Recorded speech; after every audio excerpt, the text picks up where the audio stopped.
हमारा सूरज अपने पूरे 10 बिलियन साल यानी 1000 करोड़ के जीवन काल में जितनी एनर्जी रेडिएट करेगा उतनी एनर्जी एक जीआरबी यानी गैमा रे बर्स्ट सिर्फ 30 सेकंड में ही रिलीज करता है।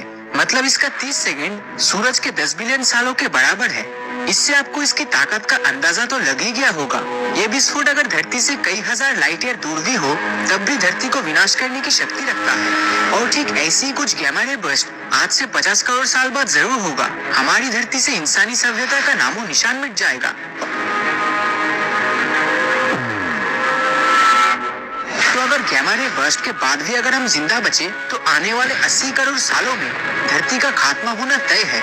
इस समय धरती पर CO2 यानी कार्बन डाइऑक्साइड की मात्रा इतनी ज्यादा हो जाएगी कि पेड़ पौधे अपने फोटोसिंथेसिस प्रोसेस को पूरा नहीं कर पाएंगे और यही फोटोसिंथेसिस से पेड़ पौधे धरती पर सांस लेने के लिए ऑक्सीजन उत्पन्न करता है। तो अगर धरती पर ऑक्सीजन नहीं रहा तो हम जैसे बहुकोशीय जीव भी नहीं रहेंगे। तो इसके बाद आने वाले 100 करोड़ सालों में धरती को अंतरिक्ष से देखकर पहचानने लायक नहीं रहेगा और तब यह कुछ इस तरह का दिखेगा। इस समय सूरज की रोशनी इतनी तेज हो जाएगी कि धरती का औसतन तापमान 47 डिग्री सेल्सियस तक पहुंच जाएगा।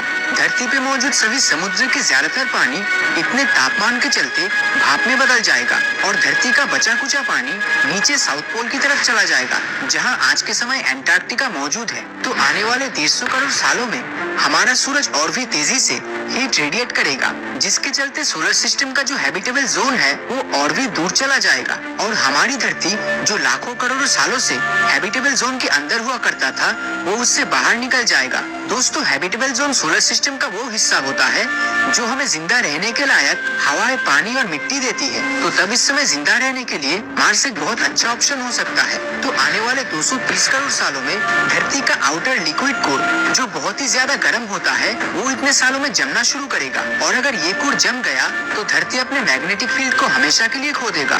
और जैसा कि आप जानते हैं यही मैग्नेटिक फील्ड हमें कॉस्मिक रेडिएशन से प्रोटेक्ट करता है।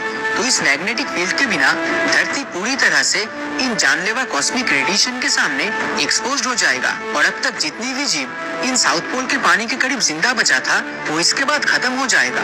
280 करोड़ साल बाद धरती का औसतन तापमान 149 डिग्री सेल्सियस तक पहुंच चुका होगा, जिसका मतलब धरती पर कई तरह के बैक्टीरिया जैसे एक कोशीय जीव इतनी गर्मी की वजह से खत्म हो जाएंगे। 330 करोड़ साल बाद एक बहुत ही माइनर 1% पॉसिबिलिटीज रहेगा कि बुध ग्रह का ऑर्बिट अनस्टेबल होकर शुक्र ग्रह के साथ बहुत ही जोर से टकराएगा, जिससे दोनों ही प्लैनेट पूरी तरह से खत्म हो सकता है।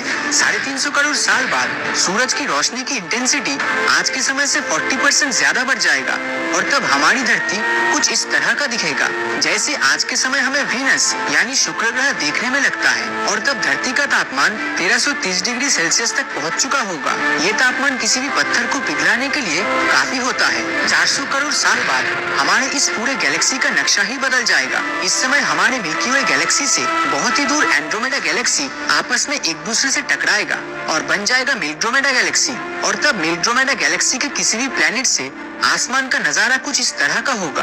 इन आसमानों को देखकर ऐसा लगेगा जैसे मानो लाखों करोड़ों सितारे हमारे बिल्कुल पास ही मौजूद है। 500 करोड़ साल बाद सूरज अपने कोर में मौजूद हाइड्रोजन फ्यूल को इतने सालों में खत्म कर चुका होगा और ये धीरे धीरे रेड जायंट फेज की शुरुआत करेगा। और आज से 760 करोड़ साल बाद यही सूरज आज के मुकाबले 256 गुना बड़ा हो जाएगा।